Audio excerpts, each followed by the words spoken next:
So, many of you may know this already and may have already watched all 10 episodes. So, yesterday, for some odd reason, Peacock decided to upload episodes 11 to 20, which meant basically all part 2 was released, and whatever they were doing at Comic Con was a waste of time. Now, this video will contain spoilers. I have watched it because it was pretty much everywhere, so it was either be spoiled for Deadpool 2, Deadpool 3, or Part 2. I don't know which one to choose. So I tried not to watch, but spoilers get everywhere for some odd reason. And sadly, Ninjago is affected by this. I don't mean to sound shitty, but the main thing I do want to talk about is I do want to talk about a couple of stuff and where I want to go as a channel next. Because I was really hoping to do so many theory videos with the trailers and all that stuff. But majority of part 2's out. It's all out, all 10 episodes. I don't know where to start. So I think I best start at the beginning. And that the best way I'm going to do this is with minifigs, because I don't want to show any sort of, how do I say it? Photos or anything from the episodes leaked, because I feel bad that Lego had to do this. They Peacock just released it without them knowing. Nine Now did this, but I just feel bad, and I don't know best way. So if you don't want to know any topics that happen in part 2, and you want to watch it when it comes out on Netflix, that's all good. The best way to describe what happens at the start of part 2, because I briefly watched the first 2 episodes, is pretty much Lloyd and Aaron are at the monastery of Spinjitzu. Then on the other hand, Aaron and Sora, put them here, Aaron and Sora have gone to the realm of madness, into the administration. And they find out that an agent has gone missing, and there's too much information. But they're there to go find Aaron's parents. Now, on the other hand, in this situation, if I take Aaron here away. On the other situation, they find the matriarch dragon that Lloyd was conduit for in season 1 has died. And while they're with our Ryu dragon, maybe I should grab Ryu quickly. Our Ryu dragon right here. Let me just bring him on screen. Ryu here. Oh, he has went with them, and a small baby Ryu dragon does come out of the stomach, as she either had given birth at the same time, etc. Now, on the other hand, while this is all happening, I'm best way to describe all this. Wildfire has come back from the shorts, wanting to be the next, obviously, Red Ninja, or at least do what Lloyd was doing for Kai, taking up that mantle. Pretty much what happens next is Zane. Yeah, Zane is training to learn Rising Ninja with Egalt and Rantu. And basically, a whole shape of events happened prior to this, where the ninja, Lloyd, Nia, and Wildfire, and Aaron Sora find out more information about the Source Tournament and etc. And we find out a couple of characters find out more information. That obviously also being Beatrix finds out some information. Tox finds out information. We know she's living in the what's it called? The how do I say it? That big general place Aaron was living. So I want to get to the main part of the story, and I'm just gonna sort of collapse everything into one. First things first. Let's talk about elemental monsters that do appear in this from the original tournament. Now, there's a lot of elemental monsters that I'm not sure if I enjoyed. Of course, because there were some elements that I didn't understand that were introduced. For example, there was an elemental monster of bubbles. Don't know why. So Camille, as everyone theorized, did return, which I'm very happy that she did. So did Tox and Palmet. Now, something I'm very glad they did here, and they didn't do this with Tournament of Elements, also Neuro also returns. And Tournament of Elements, when they all lose their powers, for some reason, Palmet still has no face. This time, they fixed that. They fixed that error. Camille obviously is in it. Episode 17, I have not watched at all. I know Lloyd gets injured in that episode. But hence that cycle, she is in it. I'm very glad to see that she has made it out. We do know she went evil, but I would like to see more of what her character has been going through and etc. Tox does actually get badly injured in the tournament, and she is actually pretty close with the ninja. Lloyd actually gets Pale Man's powers as well. I still want to see what the fight was with Zetrix, but to sort of narrow things down, when the Ninja come to the Source Tournament, there are basically pretty much two teams. You have, well, main teams that Lloyd and the Ninja are going to have to face against. It is Lord Roz's team, then Zetrix herself, because she's pretty pissed off, and it's a whole matter itself. And I don't think it's best to get into this video. I think that's saved for a future video. And then also Lord Roz's team, which Lord Roz's team at the end gets split up into. So pretty much I'm gonna say this film of Lord Roz never happens. But neither does this version of Cinder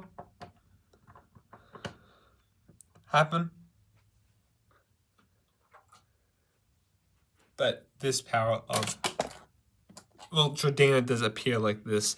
She obviously gains the power of the one of the Forbidden Five members and helps them basically get out. Lord Roz, on the other hand, is pretty much betrayed by his whole crew. It is devastating. It is hard. But none of this actually happens. So, for example, the wolf rays don't really turn this color until towards the end. And this is only, I think, because they joined forces with the Forbidden Five, because the Forbidden Five were members. Also, another thing I think is interesting is Lord Roz's team. Lord Roz himself is pretty much the loss of his kind. I don't know how to feel about this, but one character knows how to feel about this the whole tournament.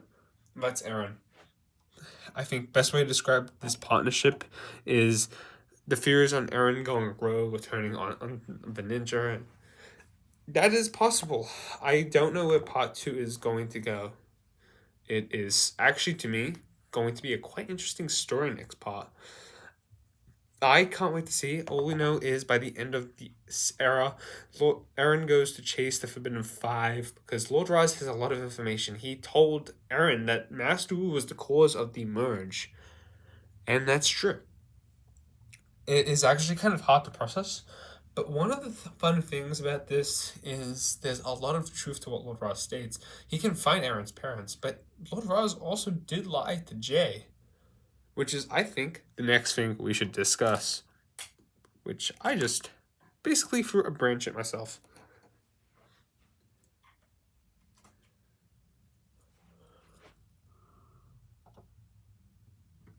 Jay. Oh, I should also grab you.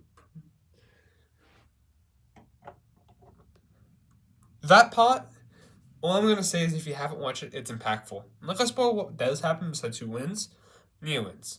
Gains Jay's power, and I'll explain that when I show you the trophy. When they do that fight, it is really heartbreaking, and I know for one, day one Ninjago fan, seeing that take place, it hurts. It does. And Jay wears a wolf mask. It's hard. It's a really hard watch. I don't know what else to say besides it's very, very different. And I'm actually interested to see where this goes next. I don't think Jay is going to be fully evil, but Lord Roz does lie to him. And it is going to be something that will impact what's next. And that's why I sort of say that part 2 as well, much as it's very good, the one thing that confuses me is the truth and lies Lord Roz is willing to go. He wants to stop the merge, but is telling Jay lies the truth? The benefit of the doubt? He actually literally sends Jay away, and he is going to go after him.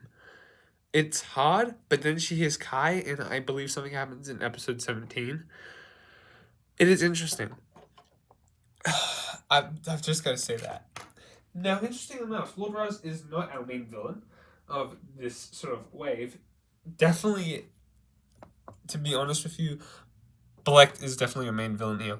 Lord Raz doesn't really do much villainy. He doesn't commit any bad crimes. I think the worst he does, I believe, in my true heart, the worst thing he does is probably disturb the concurrence of what the ninja want, and disrupts what Aaron's feeling. That's realistically all. Black on the other hand, he does what Lord Raz wants. But he does also want to basically get Robbie dead because he doesn't believe this sauce tournament is being done right. So it's also hard to see that. It's actually an interesting plotline. I actually admit this is on par with Tournament of Elements. This part is interesting and it's very good. I have to say, I could have never asked for a better season, or into a part. It isn't as epic as part 1 of part 2 of season 2, but it does have its moments. Also, another thing I want to discuss is Robbie and Wildfire. I believe that didn't start off as a great thing, but it ends pretty beautifully. I'll admit that. It works. It really does. I really like their relationship. Sorry, Wildfire, but it does really work, and I really respect it. Now, the other thing is Cole's Titan mech. I want to say, yeah, that's Lily's mech. And I don't know what to say. It's beautiful. It's gracious. I don't know what to say. You've got to watch it to understand it. But I couldn't ask for a better part. And the final thing I'm going to discuss realistically is this. This is the amulet. It is actually this will be the second last thing I'll discuss. This is the amulet. Actually this may not also be the last thing. Actually I should just do it now. Geo and Euphrasia do enter. We don't see Geo fight, but Euphrasia does into the tournament wearing this, which I'm very grateful that they did this, because why wouldn't you add this minifigure and you just put her on a set?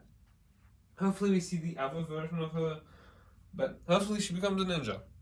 So this takes elemental powers and gives it to the next in line for it. The thing I was very concerned is it was like Chen's, and the ninja do get very tight about that. They don't want it to be another tournament of elements, but obviously power does go back to them by the end when the last player receives them, but then goes totally rogue, which I really don't think that was a good idea on any of this tournament. I think there should have been a better solution, but then again, it's just a tournament, it's not how it's written. What else could I say?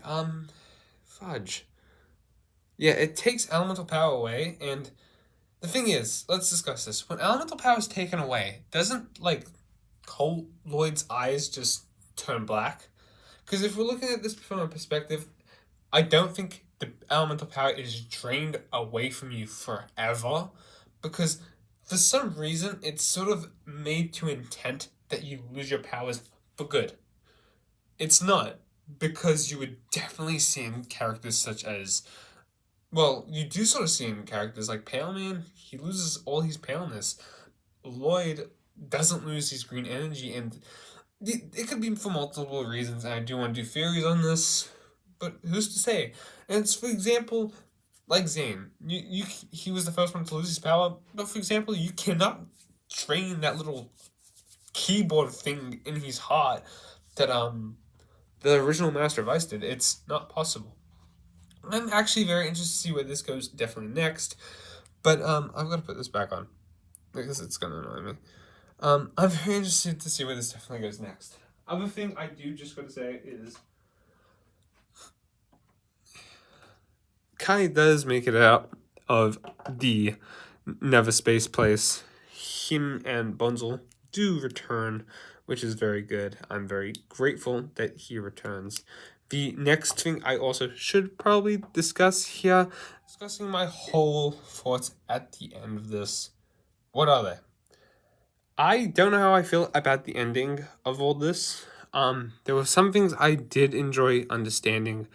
Obviously, not every elemental monster appeared. There's a lot of things that I wish went differently. There's a lot of elemental powers I don't understand. Like, for example, the element of quakes. It is literally an earth power. But then I know there's categories to these elements. But there's elements like bubbles that I don't understand why they are of any relevance or how they will play any importance into the future. And some of these elements monsters compared to tournament elements, I hope we don't see again. Now, the other thing I do want to talk about, finally, this will be the last thing I talk about, is the Forbidden Five, where this goes next. Who will be our next villain? I see this not being Lord Raz. I do not see this being anyone. In particularly, I only see this being the Forbidden Five moving forward. Do I like this idea? Yes. Would I prefer Lord Raz to be the villain for the rest of the era? No. I do think he will have a turn of events, and I do think he will definitely either hit the curtain by the end of the next season or work with the ninja for a little bit, like Gaonon did. But it's really hard to say what comes next. I think the writers, what they do at the end of each season, no matter what, leave it in a tied ending, but not concluded. It's ended for that whole season, not the part, but it's ended with a conclusion error. So, for example, Season 1, Part 1 ends with Kai being trapped, but in Season 2, Part 2, Kai comes back. However, Eren is still on a mission that has led him into Season 2, which is finding his parents, which is something he does in every part. Obviously, the noble question would be chasing after Lord Rasana, who knows all the information. So, pretty much, yeah, I don't know where this goes. I will do theories once I feel like the community here is ready to do stuff like that.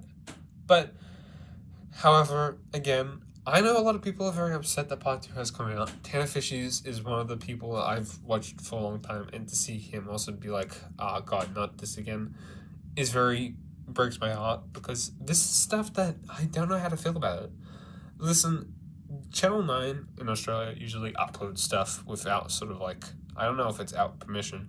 They did that with Season 11, which I think everyone was grateful for finally just uploading the episodes. But however, in this case, they didn't. They listened to Lego scheduling and that they were going to do a certain thing. They didn't do episode 11 or 12, even though they had the descriptions out. They faulted that. It was their mistake. However, tides have turned. Peacock decided to do what they wanted to do. Comic-Con was just yesterday, and it breaks my heart. Let me know if you watched the whole season. If you have, let me know what you wanted me to do next. Because now I have no idea what I'm going to upload for the rest of the year. Thoughts and Fury videos. I am going to go with the flow for a bit. But I think I might just take a break. The next thing I'm probably going to do is more stop motion videos. But then again, I'm not even 100% sure if I'm going to continue stop motion videos, because I was actually enjoying theorizing about stuff and what's to come next. But let me know your thoughts in the comments. Thank you guys for watching. Peace out.